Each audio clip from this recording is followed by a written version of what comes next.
Sir के हाथ के नीचे हम काम कर रहे हैं, इसलिए चैलेंज तो हम कोई भी एक्सेप्ट करते हैं, चैलेंज हम किसी के लेते नहीं, चैलेंज देते हैं सिर्फ। और डायरेक्शन हमने बहुत किया है, पर अब जो डायरेक्ट करेंगे उसको हम सही डायरेक्टर मानते हैं कि अब हम डायरेक्टर बनेंगे। कहाँ कहाँ का लोकेशन आपने? जी मुंबई 3 का लोकेशन रहेगा, तीनों गलियों का, सिंधी गली, चोर बाजार, मटन स्टेट। म्यूजिक का भी इसको होगा, कुछ गाने होंगे फिल्म में? जी गाने भी हैं, गाने रिलीज बन चुके हैं, हो चुके हैं।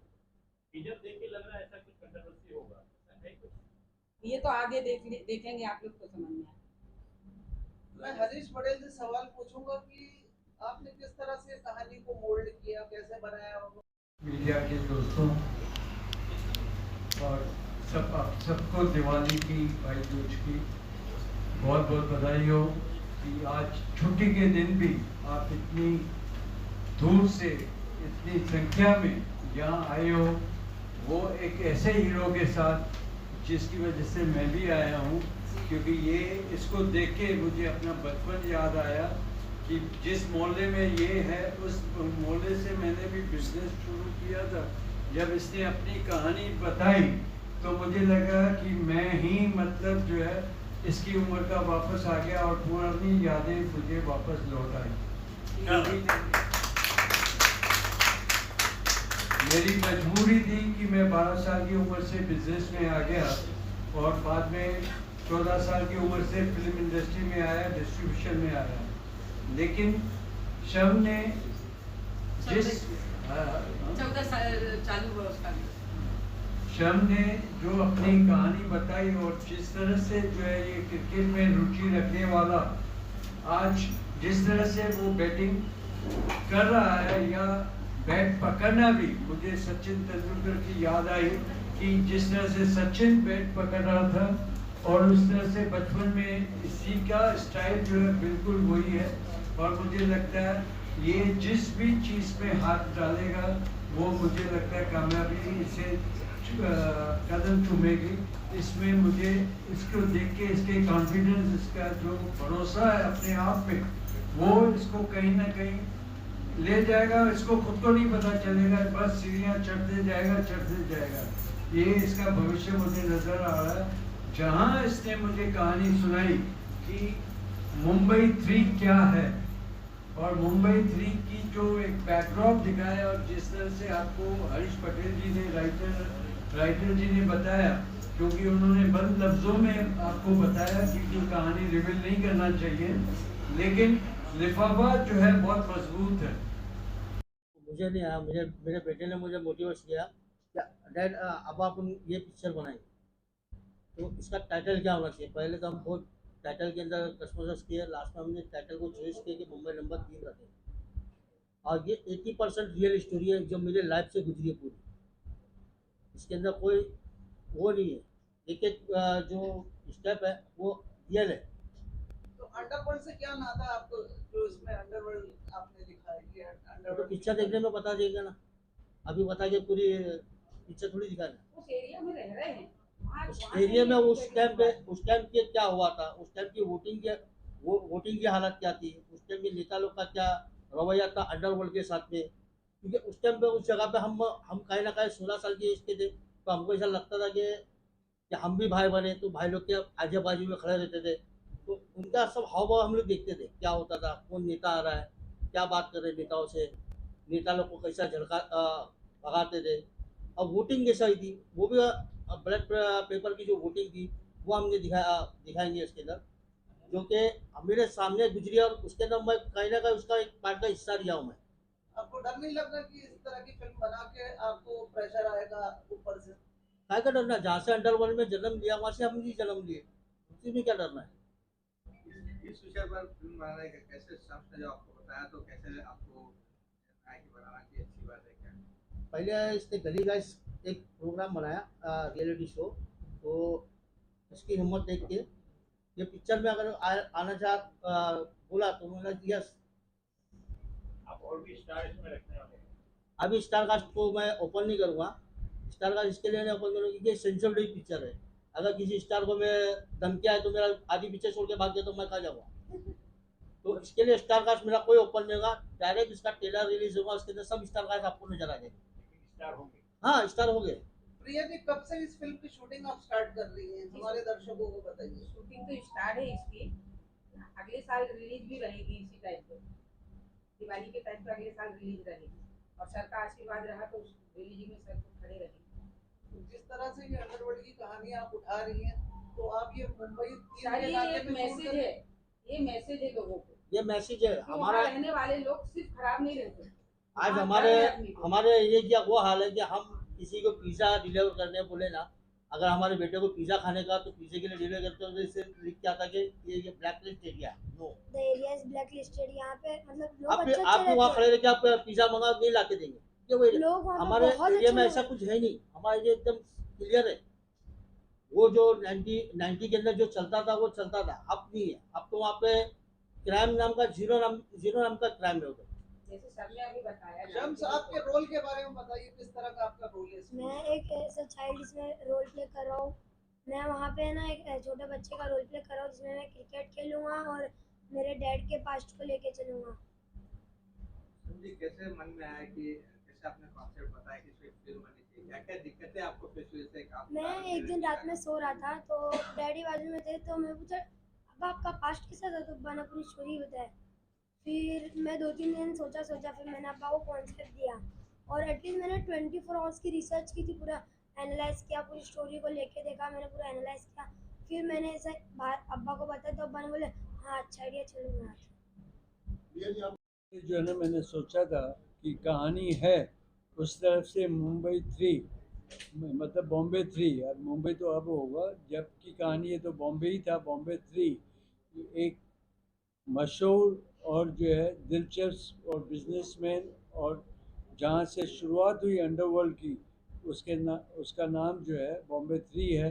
और आई थिंक राइट नाम जो है, टाइटल पिक्चर का सबसे पहला टाइटल जो है एक होना चाहिए जो पिक्चर के ऊपर जाए और लोगों को समझने में जो है टाइम ना लगे।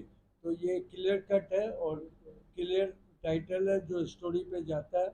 और मुझे लगता है जिस हिसाब से ये पोस्टर अपना प्रोमोज भी दिखाए, जो शॉर्ट पर 30-40 सेकंड का जो है दिखाया, वो एकदम एक्यूरेट है और बहुत अच्छा है। ये तो शुरुआत है, ये तो फिल्म है नहीं, ये तो आपके सामने प्रेजेंट करने का एक तरीका है।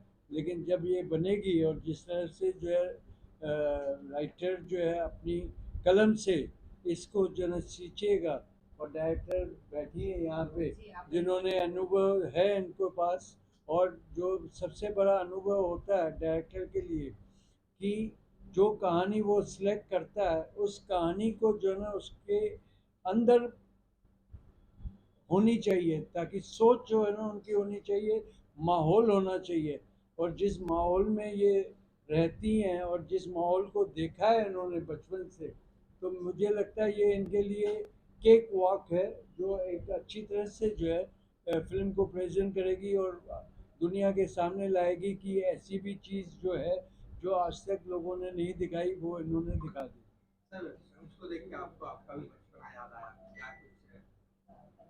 बचपन ये है कि जिस तरह से इसकी सोच है, इतनी एज में जो है इतना सोचना और फिल्म के बारे में सोचना, कैरेक्टर्स के बारे में सोचना, कहानी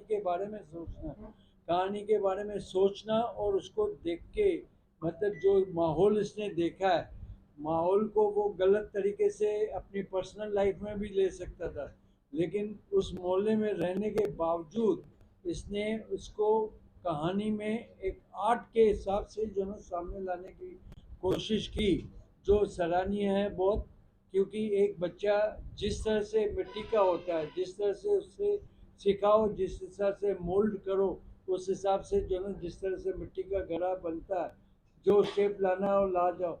इस घड़े में जो है वो बात है, इस मिट्टी उसने, इनके परिवार ने जो है ना उसको ऐसा सींचा है जो उसकी सोच जो है ना राइट ट्रैक पे जा रही है और राइट ट्रैक पे काम कर रही है। तो इस बच्चे को जो है ना पूरी क्रेडिट ये है कि जिस तरह से माँ बाप की परवरिश इस बच्चे को मिली है, उस तरह से वो आगे बढ़ रहा है। किसका भविष्य नजर आता है शाम? मुझे तो भविष्य जो है, जो काम करना जानता है या काम के बारे में सोचता है, उसका भविष्य ही भविष्य होता है। भविष्य इंसान खुद बनाता है, बाकी परमात्मा के ऊपर छोड़ देना चाहिए, क्योंकि नसीब और सोच दोनों एक साथ चलती है और दोनों का साथ मिल जाए तो आदमी अपना नसीब खुद बना सकता है अगर मेहनत करे तो। क्राइम स्टोरी आप जो बना रहे हैं, सरकार ने काफी पाबंदी लगा दी है।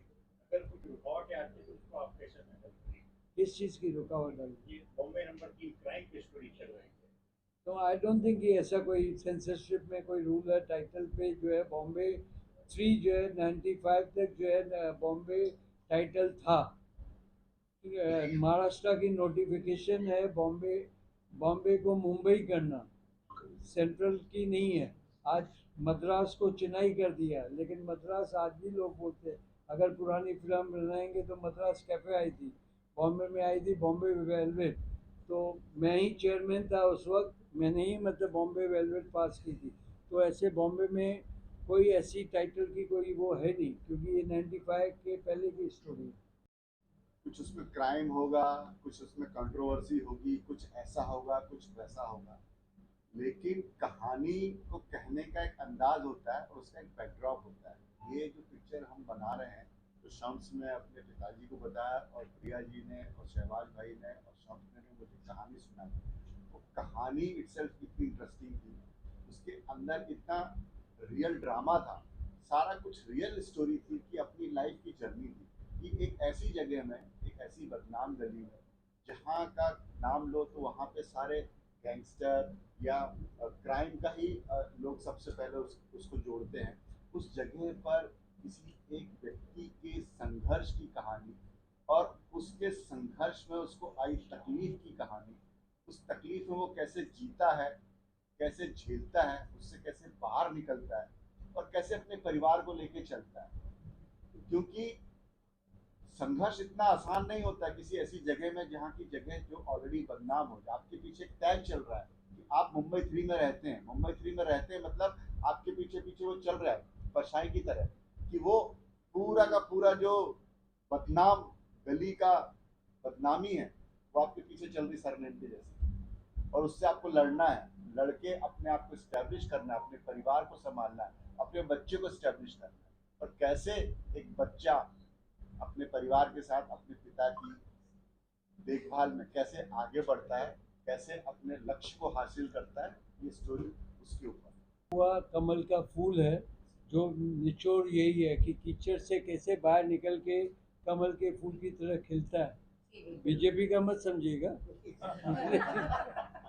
लेकिन ये जो है इस मोड़ ये है कि हालात जो है ना इंसान को कितना मजबूर करती है और वो मजबूरी से कैसे बाहर निकलती है। इसके अंदर ये एक मुस्लिम लड़का मुंबई नंबर 3 का एक हिंदू लड़की से जाके एमपी के अंदर मतलब कट्टर संगठन हिंदू लड़की से शादी करके इधर आज तक के उनकी जर्नी रियल बताइए। देखिए, मैं अभी क्या आप मुझसे कंट्रोवर्सी वाला क्वेश्चन पूछ रहे हो। अभी थोड़े टाइम पहले कहा गया था कि बहुत सारी चीज़ें रिवील नहीं करनी है, तो मैं कहानी तो ऑलमोस्ट हम सबको समझ आ गई, बहुत क्लियर है। आप सब इसे कंट्रोवर्सी की तरफ से नेगेटिव पार्ट से देख रहे हो और मैं इसे पॉजिटिव पार्ट से देख रही हूँ कि एक बच्चा कैसे उस चीज़ से स्ट्रगल करके आगे बढ़ रहा है अपनी ज़िंदगी में, उसने कैसे चीज़ों को अचीव किया है। और हम हमेशा रोते रहते हैं ना, हमारे पास ये नहीं है, वो नहीं है, ये नहीं है। बहुत सारे लोग इस लाइफ में ऐसे भी हैं जिनके पास कुछ भी नहीं है और उन्होंने बहुत कुछ हासिल किया है। तो ये इसका एक छोटा सा मतलब 3 और वैसे किसी की ज़िंदगी को आप 3 घंटे में नहीं दिखा सकती हो, तो उसने अपनी पूरी ज़िंदगी, इवन अपने माँ बाप की ज़िंदगी को भी 3 घंटों के फ्रेम में उतारा है। तो हमें बहुत कुछ सीखने को मिलेगा। तो हम इसका नेगेटिव ना देख के यहाँ से प्लस पॉइंट लें कि कैसे ज़िंदगी में आगे बढ़ सकते हैं और कैसे अपने चीज़ों से मतलब फाइट करके हम आगे बढ़ सकते हैं। लोगों ने अपना बयान दिया, लेकिन मैं ये कहना चाहूँगा कि ये फिल्म के माध्यम से समाज को एक संदेश पहुँचने वाला है और ऐसा तगड़ा संदेश पहुँचेगा कि आपने कभी सोचा नहीं होगा कि ये ऐसा भी होता है। मैं आपको एक बात बताऊं कि आप क्राफर्ड मार्केट से लेकर के 60 रास्ता, ये पूरा मुस्लिम इलाका है। ये गारंटी के साथ कहता हूँ मैं कि अगर रात में 2 बजे कोई लेडी अकेली क्राफर्ड मार्केट से लेकर के 60 रास्ते में जैकब सर्कल तक की जाएगी, किसी की मजाल नहीं है कि उसको छुए या उसको छेड़े। ये संदेश जा रहा है कि ये इतना बदनाम इलाका नहीं है कि जितने के लोगों के दिमाग में बैठा हुआ है। It is the safest area of Mumbai. और मलबार हिल, टफ परेड, यू विले पार्ले स्कीम के लोगों ने करोड़ों का घोटाला किया है, उनके ऊपर कोई कार्रवाई नहीं है। और यहाँ पर लोगों को लोन देने के लिए सरकार जो है ना कैसे कैसे रवैये अपनाती है, वो आप इस फिल्म के माध्यम से देख सकते हैं। खान के तो मेरे हिसाब से नाज़िमा आंटी और वसीम अंकल के प्यार